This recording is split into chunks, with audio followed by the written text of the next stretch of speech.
bem-vindos, meus amigos do Política Brasil. Estamos aqui em 2020, estreando em grande estilo, recebendo Glaucio Geara, ex-secretário, empresário, ex-presidente da Associação Comercial do Paraná. Seja bem-vindo, Glaucio Geara. Eu gostaria que você se apresentasse um pouco para o pessoal do Política Brasil, contasse um pouquinho da tua história, que eu sei que não é pouca coisa. Obrigado, Miguel.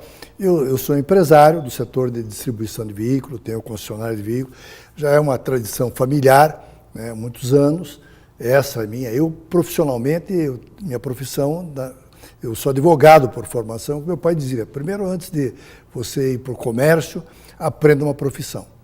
Já tenho concessionárias há quase 50 anos, onde eu atuo quase que diariamente. Mas também tenho participações na política. Eu, a convite do Mário Pereira, fui secretário da Fazenda do Paraná por um período não muito longo. Depois exerci a presidência de algumas entidades. Hoje eu sou vice-presidente da FenaBrave, que é a Federação Nacional da Distribuição de Veículos Automotores, uma entidade muito forte. Nós reunimos hoje quase 7.800 concessionários de veículos de todo o país. Mas também até recentemente, até 31 de dezembro, eu exerci o cargo de presidente da Associação Comercial do Paraná durante 3 anos. A minha vida, na realidade, é dedicada. Eu me dediquei a algumas entidades, fui presidente do Conselho Deliberativo do Clube Atlético Paranaense, algumas outras entidades também, pela comunidade. Foram serviços muitos voluntários, né, mas fiz a minha participação ajudando a comunidade, aquela que me deu uma satisfação, me deu uma ajuda para criar 4 filhas e manter uma empresa hoje com quase 800 empregados. Uma vida cheia de atividade, né? Você não para. Não paro. Na realidade, não paro. Eu tenho 75 anos, faço esse ano, né? Não parei, trabalho desde os 14 anos de idade. Não pensa em aposentar? Jamais. É isso aí. Eu acho que a gente pode dar ainda alguma contribuição. Com certeza. Enfim, essa é a minha participação no comércio de Curitiba. A minha família, meu pai é comerciante já aqui na cidade de Curitiba. Eu sou descendente por parte de pai de libaneses e por parte de mãe de italianos. Meu avô italiano, construtor de igrejas, fez 34 igrejas aqui. Mesa farta todo dia, né? Dos dois lados, Dos né? dois lados. Dos dois lados. Tá certo. Então, você como empresário, você passou por várias situações econômicas do país, né? Por vários momentos, digamos assim. Como que você vê esse momento econômico do nosso país? E onde você teve mais dificuldade nos últimos anos? Verdade. Nós tivemos plano Bresser, plano Verão, uma série de planos econômicos, recessões muito grandes aqui no país, mas a pior delas foi o que originou em 2015, governo Dilma, final de governo Lula, quando nós tivemos uma recessão muito grande, 2014, depois assumiu o Michel Temer, mas aí sim, essa recessão foi muito grande, com o fechamento de muitas indústrias. Por exemplo, no meu setor de distribuição de veículos, nós tivemos mais de 500 concessionárias fechadas no Brasil, redução do volume de vendas, que foi muito grande também, porque a indústria automobilística brasileira é a terceira que mais recolhe tributos. Se nós formos contar na cadeia, né, na cadeia de produção, na cadeia de consumo, é uma das maiores. Quem tem automóvel paga IPVA, quem tem automóvel consome gasolina, quem tem automóvel consome na estrada. Então, é o permanente consumo que dá o veículo. A importância da indústria automobilística é muito grande. Mas essa recessão que nós tivemos, que começamos agora em 2018, 2019, já veio um pouquinho de melhora, subindo alguns degraus, mas muitos ficaram pelo caminho. Mas você está otimista? Exatamente. Com o governo Bolsonaro, né, todo brasileiro ficou otimista. Claro que nós estamos aí nos seus 360 dias, primeiro ano de governo, como também no governo do Ratinho Júnior aqui no Paraná, mas o Bolsonaro trouxe uma esperança, pelo menos. Foi uma eleição em que ele teve uma votação que nos surpreendeu, tiramos do poder o PT, que vinha enferrujando a economia brasileira e destruindo a economia brasileira. Precisávamos dar esse choque. Não podemos esperar de um governo que resolva tudo em 6 meses e 1 ano. O governo Bolsonaro A sorte do Bolsonaro é que ele tem boas pessoas em alguns lugares. Ministro da Fazenda, Ministro da Justiça, Ministro da Economia, todos eles estão hoje colocados em bons lugares. Se o governo não atrapalhar, deixa que os empresários, os empreendedores, os industriais fazem a parte deles. Então, nesse sentido, eu tenho uma outra pergunta para você sobre o ministro Paulo Guedes. A gente vê ele extremamente otimista. Eu vi uma reportagem dizendo que ele era o melhor ministro das Américas. E é verdade, o trabalho dele está sendo... ele já era conhecido, né, na área, mas o trabalho dele está sendo bem feito. É importante colocar o que o Bolsonaro fez, pessoas nos seus lugares. Ele é um empresário, um ex-banqueiro, é uma pessoa que tem curso no exterior, professor, então ele tem um conhecimento global. E eu te digo, Miguel, eu estive agora, recentemente, 4 semanas atrás, viajando de Curitiba, de Joinville até Itajaí, com um empresário europeu. Quando ele viu aquela pujança de porto, movimentação, ele me questionou, disse, mas não é esse Brasil que a gente conhece lá fora. O Brasil que a gente conhece lá fora é o Brasil de crime, o Brasil de assalto, o Brasil do Rio de Janeiro, o Brasil das crises do Morro do Rio de Janeiro. Nós temos uma pujança muito grande. Viaja de Curitiba a Ponta Grossa, por exemplo. Empresas, novas indústrias, aquela pujança mesmo que nós vemos. Então é isso que é importante hoje para nós. Nós ainda temos uma carga tributária, esperamos que a reforma tributária melhore um pouco. O brasileiro precisa ter uma sequência, uma segurança jurídica melhor também. Não atrapalhe que nós fazemos a nossa parte. E na questão do emprego, também está melhorando.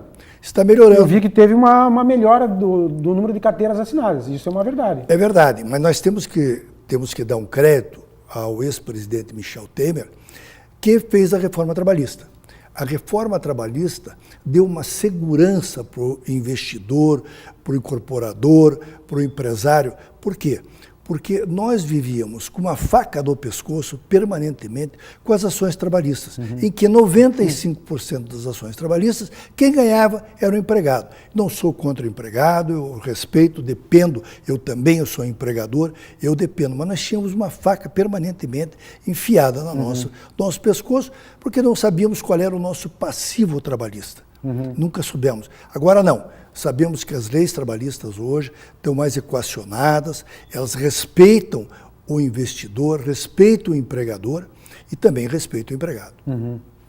E comentando em reformas, na reforma trabalhista, esse ano já está tramitando no Senado e no Congresso a articulação de uma reforma tributária. De que forma isso pode desenvolver ainda mais Brasil, Paraná?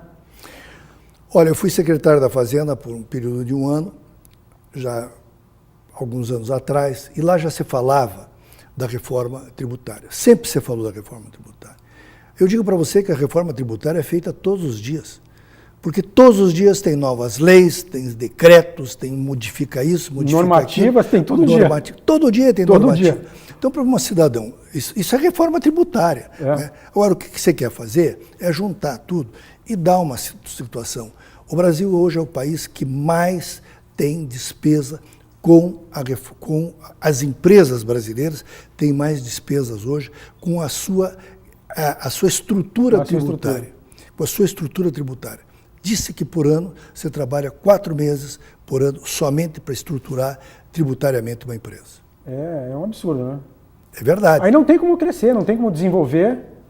Exato. E para você planejar um futuro, né? Porque como ninguém consegue fazer isso. Mas já temos novas leis. Hoje você abre uma empresa. Demorava, Miguel, 1 ano, 2 anos, às vezes, para abrir uma empresa. Hoje você abre em 4 horas. Vai lá, abre a empresa e a empresa tem 6 meses, ou 4 meses, ou 60 dias para levar os documentos para preencher. Se ela não preencher, ela é excluída. Então dá a chance do empreendedor não ficar esperando. Um posto de gasolina aqui no Paraná levava 2 anos para receber uma licença ambiental. 2 anos. O cidadão estava lá com seu patrimônio parado, não podia operar, não podia gerar emprego.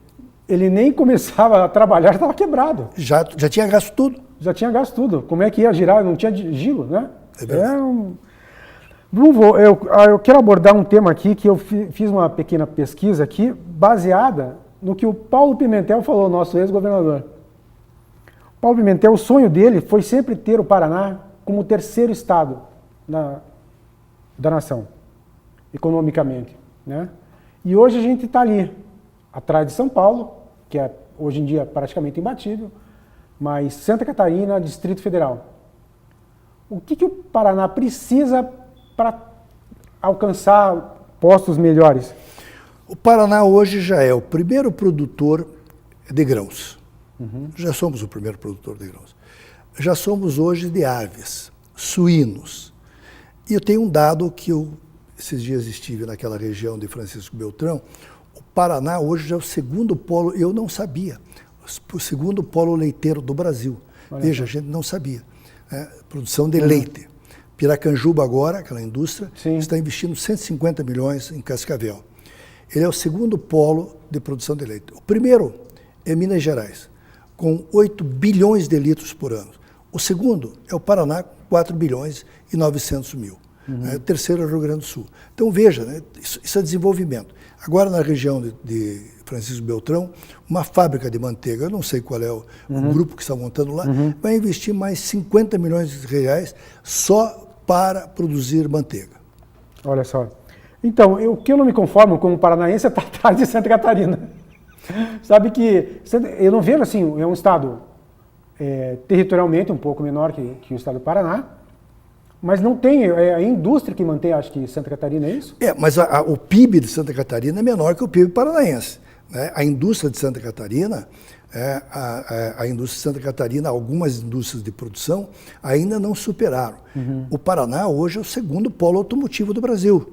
Temos a Renault, temos a Volkswagen, temos a Volvo, temos uma série de montadoras, a Nissan aqui, que isso representa na exportação um valor muito agregado, muito grande. Né? Então, o que o Santa Catarina estava nos roubando? Alguma coisa do imposto, porque nós tínhamos a substituição tributária, que o governador Ratinho Júnior, atendendo até um apelo da Associação Comercial do Paraná, quando eu a presidi até 2019, ele retirou a substituição tributária dos gêneros alimentícios. 60 mil itens foram tirados. O Beto Richa, para fechar o caixa de governo, o governo, até então, aí há 5 anos atrás, primeira gestão dele, pedaço e o final, já a segunda gestão dele, com o secretário Mauro, ele precisou subir os tributos de 12 para 18. Isso prejudicou muito o Paraná, porque muitas indústrias foram para Santa Catarina, muito comércio foi para Santa Catarina. Mas ele colocou em dia naquela ocasião, e aqui eu não estou fazendo uma defesa, mas sim uma realidade que eu pude participar. O que ele fez? Ele teve que subir os tributos, por quê? Porque o Paraná estava literalmente quebrado. Exatamente com o que vinha por causa desta crise que eu acabei de explicar. Ele vinha sendo acompanhado quase para quebrar pelo Rio de Janeiro quebrado, Minas Gerais quebrado e também pelo Rio Grande do Sul. Ele subiu os impostos com a promessa de, no último ano de governo, ele novamente voltar os tributos anteriores, tirar a substituição tributária, diminuir o excesso, o que ele não cumpriu. E o Ratinho agora tem uma promessa de gradualmente vir.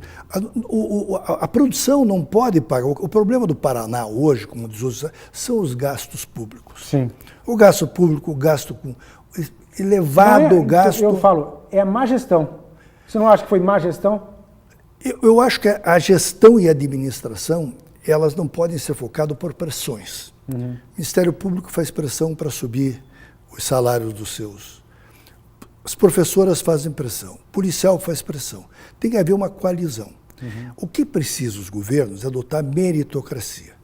O que nós vemos, muitos cargos em confiança, pagando muito caro, pagando salários. Hoje, os salários das pessoas, de vários setores, não quero aqui fazer uma análise geral, mas os salários pagos pelo governo, principalmente do governo do Estado do Paraná, a iniciativa privada não tem como acompanhar.